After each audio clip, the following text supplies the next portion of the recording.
Now, growing up, my family and I were members of this church. I was baptized here, confirmed here, and took my very first communion right here at Trinity Episcopal Church.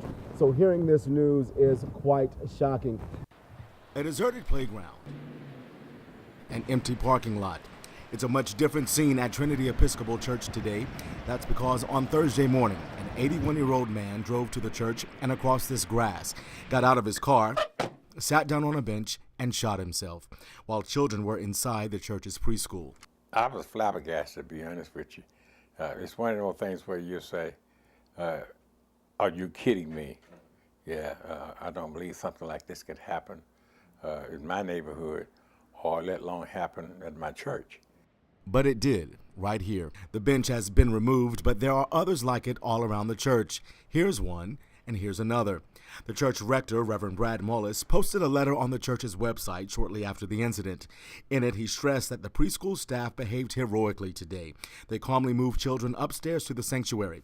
None of the children saw or heard a thing. I think they probably had some divine interventions there, Joe, to give them some guidance as to help them to get those kids out as quietly and calm as they did. The man has no ties to the church. The church is just an innocent piece in the middle of this tragedy. Trinity Episcopal Church is a church that's a community-minded church, and it's one that pretty much cares about those who are less fortunate. I think he thinks by going to Trinity, it wouldn't bring as much news matter as it would had he done it on the city street or done it in his own backyard.